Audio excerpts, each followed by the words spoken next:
आदाब, नमस्कार। मैं रिदा खानम, आप देख रहे हैं सियासत टीवी पर हिंदी समाचार। एक नजर डालते हैं आज की हेडलाइंस पर। आतंकियों को राजकीय सम्मान। गुजरात में फिर पाकिस्तान पर बरसे पीएम नरेंद्र मोदी, बोले हम कांटा निकाल कर रहेंगे।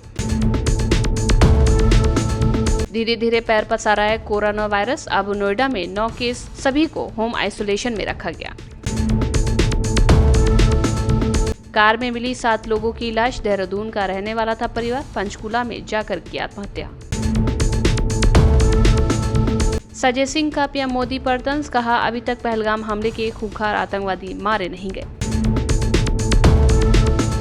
गठबंधन पर इमरान मसूद बोले लोकसभा चुनाव वाला फॉर्मूला नहीं चलेगा।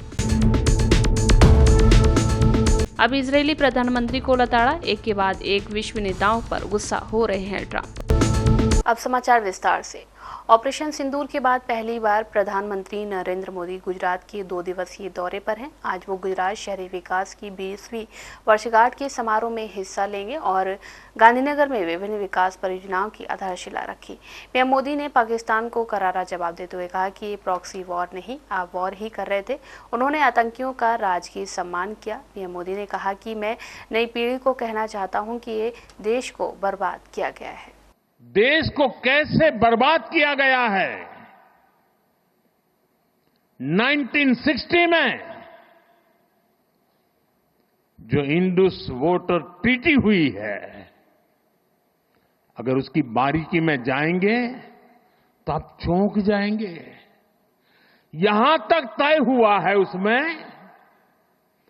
कि जो जम्मू कश्मीर की अन्य नदियों पर डैम बने हैं, उन डैम का सफाई का काम नहीं किया जाएगा, डिसिल्टिंग नहीं किया जाएगा। सफाई के लिए जो नीचे की तरफ गेट है वो नहीं खोले जाएंगे। 60 साल तक ये गेट नहीं खोले गए और जिसमें 100% पानी भरना चाहिए था, धीरे धीरे इसकी कैपेसिटी कम हो गई।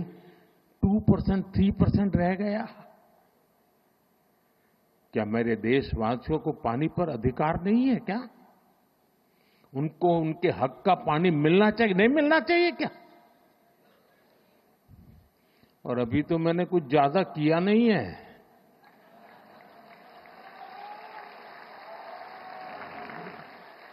अभी तो हमने कहा है कि हमने इसको एबेंस में रखा है। वहां पसीना छूट रहा है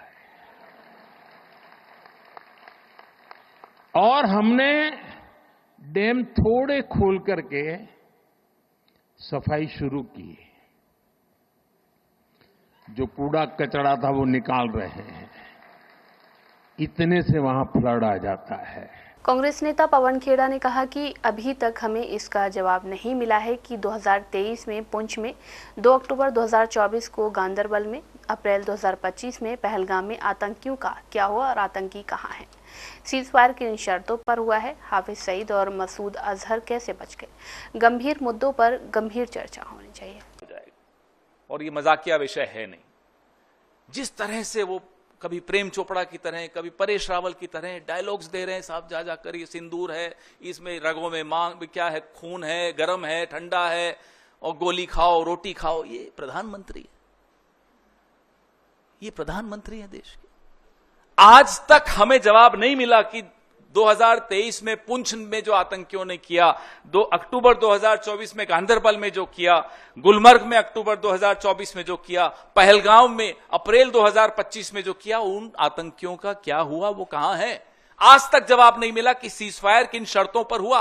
आज तक जवाब नहीं मिला हाफिज सईद, अजहर, मसूद बच के कैसे निकल गए। क्या सीजफायर की शर्तों में इन्हें वापस लाना है या नहीं है। कोई जवाब नहीं। जवाब मांगो, सवाल पूछो तो ये डायलॉग आते हैं आपके। पिक्चरें हम सबने देखी है साहब, हमारा सारा बचपन पिक्चरें देखकर गुजरा है। लेकिन गंभीर विषयों पे गंभीर चर्चा होनी चाहिए या पिक्चरों के डायलॉग होने चाहिए। पूरी विदेश नीति ट्रोल्स को आउटसोर्स कर दी, पूरी सुरक्षा नीति ट्रोल्स को आउटसोर्स कर दी, पूरी आंतरिक नीतियां जो है, राजनीति जो है, राजनीतिक विमर्श जो है, ट्रोल्स को आउटसोर्स कर दिया। ये उसका नतीजा है। देश भर में कोरोना के मामले एक बार फिर से तेजी से बढ़ रहे हैं। दिल्ली से सटे नोएडा में बीते दिन एक मामला सामने आया था। सोमवार को लिए गए जांच सैंपल में 9 नए मामलों की पुष्टि हुई है। इसके साथ ही अब नोएडा में कुल 10 एक्टिव मामले हो चुके हैं। सभी मरीजों को फिलहाल होम आइसोलेशन में रखा गया है। करंट सिनेरियो ये है कि कुछ केसेस में इंक्रीज हुआ है। कई देश के भागों में, पहले साउथ में, वेस्ट में, और अब कुछ केसेस बाकी कंट्री के पार्ट में आए हैं। लेकिन अगर मैं आपसे ये कहूँ, इस समय कोई वरी करने की इतनी कोई ज़रूरत नहीं है। जब भी कोई केस आते हैं, कोविड के केस बढ़ते हैं, हम 3 चीज़ें उसमें ध्यान से देखते हैं। पहला कि कितना ट्रांसमिशन हो रहा है, कितनी तेज़ी से केस बढ़ रहे हैं। दूसरा कि क्या वो इम्यूनिटी को अवॉइड कर रहा है, जो पहले से हमारी नेचुरल इम्यूनिटी बनी है और जो वैक्सीन्स हमें लगी हैं, उसके बावजूद भी वैक्सीन की इम्यूनिटी बहुत इवेड हो रही है। जो वेरिएंट्स अभी तक साउथ और वेस्ट इंडिया के थे, वो जो हमने कुछ वेरिएंट सीक्वेंस किए हैं, उसके हिसाब से ये वेरिएंट्स जो हैं वो ज़्यादा सीवियर नहीं है। अगर हम करंट सिचुएशन की बात करें तो अभी जो सिचुएशन है, आपको लगता है कि वरीसम सिचुएशन है? और टेस्टिंग की बात करें, साथ में जो केसेस आए, लगभग 1000 के आसपास केसेस आए हैं, तो करंट सिनेरियो जो है वो क्या है सर? करंट सिनेरियो ये है कि कुछ केसेस में इंक्रीज हुआ है। कई देश के भागों में, पहले साउथ में, वेस्ट में, और अब कुछ केसेस बाकी कंट्री के पार्ट में आए हैं। लेकिन अगर मैं आपसे ये कहूँ, इस समय कोई वरी करने की इतनी कोई ज़रूरत नहीं है। सिर्फ विजिलेंट रहने की ज़रूरत है। जब भी कोई केस आते हैं, कोविड के केस बढ़ते हैं, हम 3 चीज़ें उसमें ध्यान से देखते हैं। पहला कि कितना ट्रांसमिशन हो रहा है, कितनी तेज़ी से केस बढ़ रहे हैं। दूसरा कि क्या वो इम्यूनिटी को अवॉइड कर रहा है, जो पहले से हमारी नेचुरल इम्यूनिटी बनी है और जो वैक्सीन्स हमें लगी हैं, उसके बावजूद भी वैक्सीन की इम्यूनिटी बहुत इवेड हो रही है। तीसरी जो सबसे ज़रूरी चीज़ है, इन दोनों से भी ज़्यादा, वो ये है कि क्या जो हमारी सिवेरिटी अभी की इन्फेक्शंस की है, क्या वो पहले से ज़्यादा है, या जैसे ओमिक्रॉन की थी, जैसे चल रही थी, उसी तरह से लो सिवेरिटी के केसेस हैं, जिसमें कि ज़्यादातर केस एसिम्प्टोमेटिक या जो माइल्ड सिम्टम्स के साथ होते हैं, वह है कि नहीं। जम्मू कश्मीर के नेशनल कॉन्फ्रेंस के प्रमुख फारूक अब्दुल्ला ने कहा कि प्रधानमंत्री मोदी ने जो प्रतिनिधि मंडल भेजे हैं, वो ये संदेश भी लेके जाएं कि हम अमन चाहते हैं, हम लड़ाई नहीं चाहते। चीन के द्वारा बनाए जा रहे बांध पर उन्होंने कहा कि चीन जो बांध बना रहा है, उससे हमें मुसीबत आएगी। ब्रह्मपुत्र नदी पर इसका मुख्य प्रभाव पड़ेगा। मैं समझता हूँ ये जो प्रधानमंत्री ने वो डेलीगेशंस भेजे हैं, अल्लाह करे कि वो ये मैसेज भी ले जाए कि हम लोग अमन चाहते हैं, हम लड़ाई के हकदार नहीं हैं, हम लड़ाई नहीं चाहते। मगर अल्लाह के वास्ते ये बंद करो, बेगुनाह को मारना बंद करो। ब्रह्मपुत्र जो है उसमें हमें मुसीबत आएगी, जो वो डैम बना रहे हैं। कौन? चाइना। मेन रिवर जिसको इफेक्ट होगा वो ब्रह्मपुत्र है। वो सिर्फ हिंदुस्तान को इफेक्ट करेगा, वो बांग्लादेश को भी इफेक्ट करेगा। जहां तक पानी रोकने की बात है, मैं नहीं समझता हूं हम पानी रोकेंगे, मगर हमें भी अपने लिए फायदा होना चाहिए ना। अब हम तुलबुल नेविगेशन लॉक बना रहे हैं, मकसद क्या उसका? मेरे वक्त से क्या, मेरे वालिद के वक्त से ये था। ये ट्रीटी हमारे लिए फायदेमंद नहीं है कि उससे हमारे दरिया में पानी ऊपर रहेगा। जो सामान है वो क्यों नहीं रिवर से जा सकता है? सारे यूरोप में, राइन में रिवर से सामान जाता है। एक दूसरा, जम्मू का हाल देखिए, इतनी पानी की कमी है, मैं बयान नहीं कर सकता। मेरे वक्त में 200 करोड़ का प्लान बना था कि चिनाब से हम पानी उठाएंगे, जो हम जम्मू के लोगों तक पहुंचा सकें। पंजाब के अमृतसर से धमाके की बड़ी खबर सामने आई है। मजीठा रोड बाईपास के पास आज सुबह ब्लास्ट हो गया, जिसमें एक शख्स की मौत हो गई। मजीठा बाईपास रोड पर हुए धमाके पर डीआईजी ने बताया, जो व्यक्ति जख्मी हुआ था उसकी मौत हो गई है। ये व्यक्ति आतंकवादी संगठन का ही है। आज सुबह जो प्रमा फेसा अब तक हमने इन्वेस्टिगेट किया है, इस आदमी की जो सुबह इंजर्ड हुआ था, इसकी डेथ हो चुकी है। ये टेररिस्ट ऑर्गेनाइजेशन का मेंबर ही है और ये जो विस्फोटक सामग्री थी इसको रिट्रीव करने आया था। जितने भी हमने पहले केस इन्वेस्टिगेट किए 100% केसेस में जो इन्वेस्टिगेशन के बाद यही चीज आती है कि ऐसी अबेंडेंट जगह पे वो विस्फोटक सामग्री को रख देते हैं, चाहे वो ग्रेनेड हो या कुछ हो, और फिर कोई उसको रिट्रीव करके आगे एक्शन करता है। तो ये भी उसी चीज का ही एक हिस्सा था और जो मरने वाला है उसकी जेब से हमें काफी कुछ क्लू मिले हैं जो इस चीज के साथ टोटली लिंक करते हैं। तो हम आगे अब फर्दर इन्वेस्टिगेट करेंगे, तो उसके आगे इन्वेस्टिगेशन के बाद जो भी होगा हम आपको बताएंगे।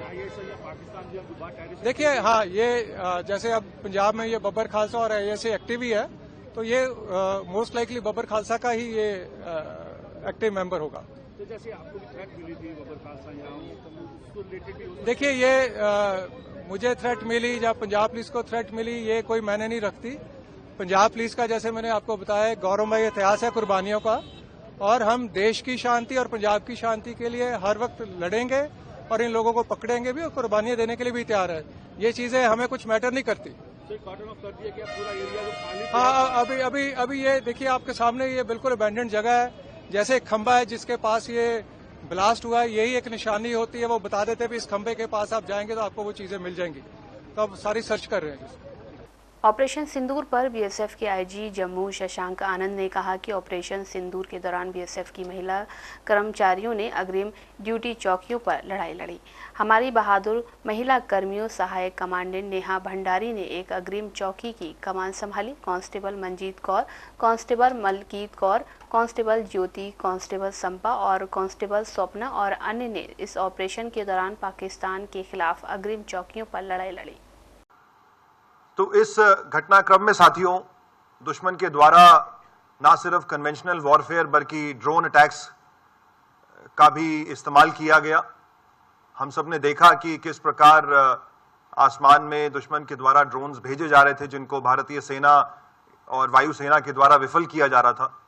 लेकिन 10 तारीख की सुबह पाकिस्तान के द्वारा कुछ लो हाइट के ड्रोन्स भी भेजे गए और उन्होंने हमारी पोस्ट को टारगेट किया। बीएसएफ के बहादुर जवानों के द्वारा इन ड्रोन्स को एंगेज किया जा रहा था, लेकिन एक अनहोनी हुई जिसमें हमारे एक पोस्ट कमांडर बहादुर सब इंस्पेक्टर मोहम्मद इम्तियाज, उनके साथी कांस्टेबल दीपक और आर्मी के एक नायक सुनील कुमार, ये तीनों ही एक ड्रोन का जब मुकाबला कर रहे थे, उसको ध्वस्त कर रहे थे, तो ड्रोन के द्वारा पेलोड ड्रॉप किया गया और शेलिंग भी उस समय चल रही थी और उसमें ये तीनों हमारे सेनानी वीर गति को प्राप्त हुए। लेकिन बीएसएफ ने हौसला नहीं हारा और उस पोस्ट में और उसके आसपास की पोस्ट में हमारे जवानों ने डटकर दुश्मन को जवाब दिया और उसी का ये परिणाम था कि पाकिस्तान में सियालकोट की इस बॉर्डर बेल्ट में दुश्मन को भारी नुकसान पहुंचा है। उनकी कम्युनिकेशन लाइंस को नुकसान पहुंचा है, उनके एडवांस सर्वेलेंस इक्विपमेंट को नुकसान पहुंचा है, उनकी पोस्ट्स को भारी नुकसान पहुंचा है और जैसा हमने आपको बताया कि हमने उनके टेरर लॉन्च पैड्स को भी ध्वस्त किया है, जिसमें लूनी, मस्तपुर और चकबूरा, जो कि सांबा क्षेत्र के सामने है, ये प्रोमिनेंटली फिगर होते हैं। हमारे जो 2 बहादुर सीमा प्रहरी शहीद हुए हैं, तो उनकी याद में हम अपनी 2 सीमा चौकियों का नाम उनकी याद में रखेंगे। इसके साथ साथ सांबा क्षेत्र में हमारी एक सीमा चौकी का नाम हम सिंदूर रखने का प्रस्ताव हमारे बल मुख्यालय और सरकार को भी भेजेंगे। इस पूरे घटनाक्रम में साथियों, बीएसएफ तो प्रथम पंक्ति पे मौजूद ही थी। परिवार के 7 लोगों ने सोमवार रात पंचकूला में जहर खाकर आत्महत्या कर ली। मृतकों में दंपति, 3 बच्चे और परिवार के बुजुर्ग सदस्य शामिल हैं। सभी के शव एक कार में मिले हैं। मृतकों में 2 की पहचान प्रवीण मित्तल और उनके पिता देशराज मित्तल के रूप में हुई है। पुलिस ने मामला दर्ज कर जाँच शुरू कर दी है। हमें सूचना मिली कि 6 व्यक्ति यहाँ लाए गए हैं ओजस हॉस्पिटल में, और फिर जब यहाँ पहुँचे तो ये भी पता लगा कि उनकी मृत्यु हो गई है और एक व्यक्ति जो सेक्टर 6 सिविल अस्पताल ले गए थे, जिनको उनकी भी मृत्यु हो गई है। तो इस मैटर में जो जो हमें प्रथम दृष्टया लग रहा है कि ये आत्महत्या का मैटर है ना, सुसाइड का मैटर है प्राइमा फेसी, बट फिर भी फीमेल क्राइम टीम मौके पर पहुँच चुकी है, इन्वेस्टिगेटिंग ऑफिसर्स मौके पर पहुँच चुके हैं। हम सारे साइंटिफिक एविडेंस कलेक्ट करेंगे और इस मैटर को प्रॉपरली एनालाइज करेंगे, बट प्राइमा फेसी हम सुसाइड मैटर जो 6 लोगों ने जहर खाया, मैम उसमें कौन कौन लोग हैं? वो पूरे परिवार के लोग हैं।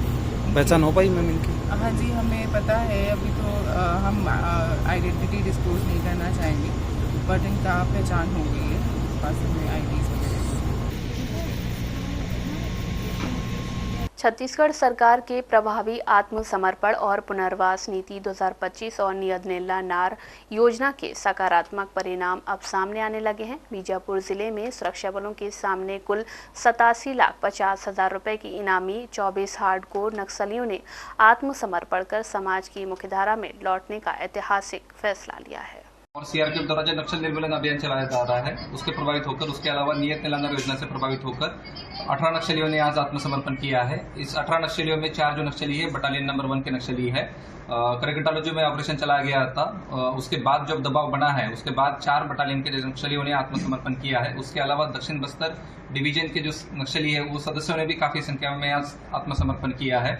बसवराजू के मारे जाने के बाद उसके अलावा करकटालो ऑपरेशंस, उसके अलावा जो जिले और राज्य में अलग अलग जहां ऑपरेशन चल रहे हैं उससे प्रभावित होकर आत्मसमर्पण नक्सलियों ने किया है। आत्मसमर्पित नक्सलियों को शासन द्वारा जो योजनाएं चल रही है उसका पूरा लाभ दिया जाएगा, उनका कौशल्य विकास किया जाएगा।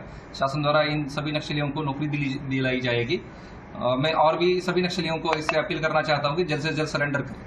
प्रधानमंत्री नरेंद्र मोदी के गुजरात में किए गए रोड शो को लेकर आम आदमी पार्टी के नेता और राज्यसभा सांसद संजय सिंह ने तीखा हमला बोला है।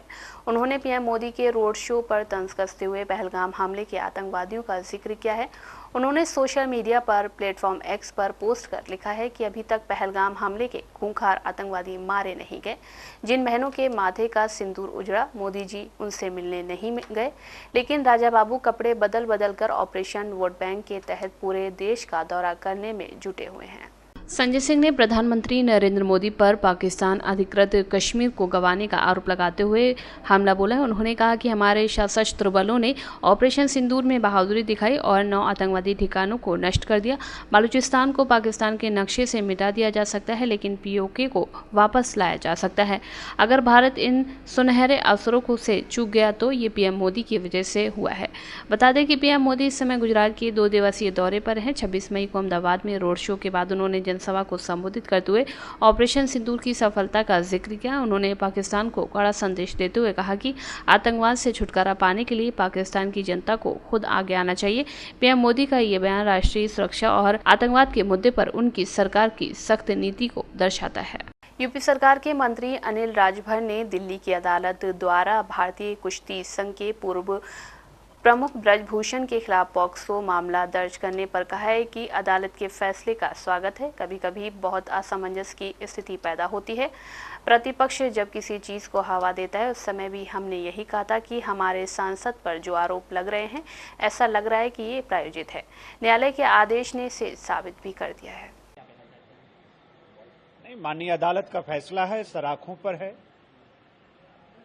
देखिए, कभी कभी बहुत असमंजस की स्थिति पैदा होती है और खास तौर पे प्रतिपक्ष जब किसी चीज को हवा देता है, और उस समय भी हम लोगों ने यही कहा था कि हमारे सांसद पर जो आरोप लग रहे हैं वो ऐसा लग रहा है जैसे प्रायोजित हो, और आज माननीय न्यायालय के फैसले ने इस बात को साबित कर दिया है। लेकिन कांग्रेस पार्टी का व्यवहार उस समय कैसा था? किसी भी विषय पर गैर जिम्मेदार तरीके से जो प्रतिपक्ष व्यवहार करता है और समय के साथ नंगा भी होता है प्रतिपक्ष, तो मुझे लगता है कि ऐसे फैसलों से, माननीय न्यायालय के ऐसे आदेशों से प्रतिपक्ष को कुछ सबक लेना चाहिए, सीखना चाहिए कि आगे उनको कैसा व्यवहार करना है। यूपी के सहारनपुर से सपा के सांसद इमरान मसूद ने समाजवादी पार्टी पर शब्दबाढ़ छोड़े हैं। उन्होंने 2027 यूपी विधानसभा चुनाव में सपा संघ गठबंधन के सवाल पर मीडिया से कहा कि ये फैसला पार्टी को करना है, हम मजबूती के साथ चुनाव लड़ेंगे। हालांकि जब मीडिया ने उनसे सवाल किया कि वो सपा से कितनी सीट मांगेंगे तो उन्होंने कहा कि मैं सपा से सीटें क्यों चाहूँगा, मैं अपनी पार्टी से सीटें चाहूँगा। हम सपा से क्यों मांगेंगे, हम कोई भिखारी नहीं है जो भीख मांगेंगे। अब का क्या फॉर्मूला रहना चाहिए? देखिए, हम लोग अपने संगठन सर्जन के कार्यक्रम पे लगे हुए हैं।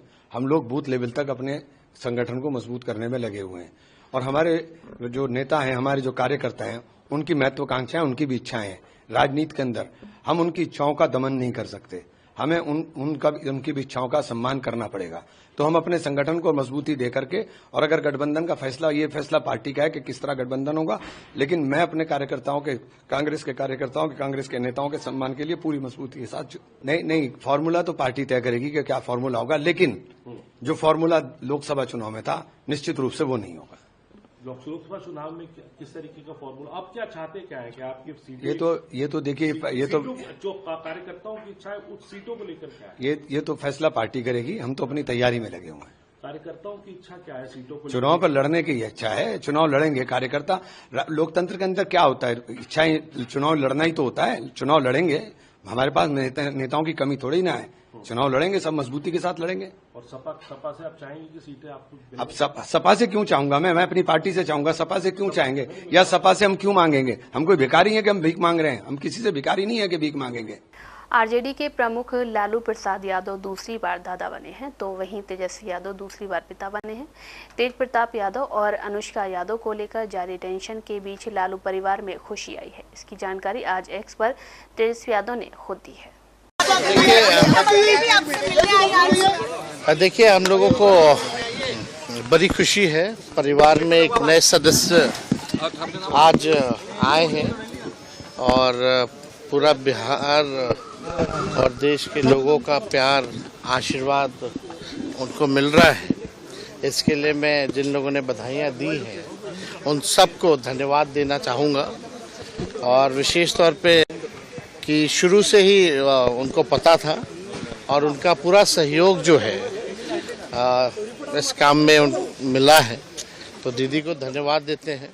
और वो तो लोकल गार्जियन तो वही हैं, तो उसके लिए उनको धन्यवाद देते हैं।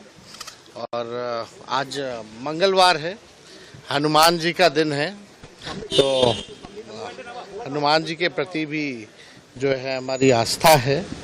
और जब मेरी पहली बेटी हुई थी, हम चाहते थे कि मेरे पहला अगर मेरा संतान कोई हो तो बेटी हो।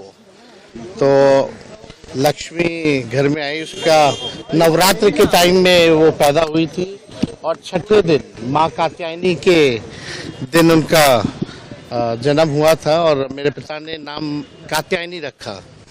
तो अभी सब परिवार के लोग बैठे हैं और सब लोगों ने नाम को लेकर के चर्चा की है कि नाम क्या दिया जाए।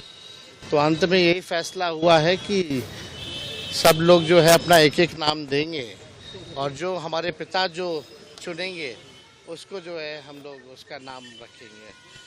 अमेरिकी राष्ट्रपति डोनाल्ड ट्रंप व्हाइट हाउस में वापसी के बाद फिर से आक्रामक दिखाई दे रहे हैं। उनकी बात न मानने वाले नेताओं को उनके गुस्से का सामना करना पड़ रहा है, चाहे वो अमेरिकी नेता हो या दुनिया के किसी भी देश के।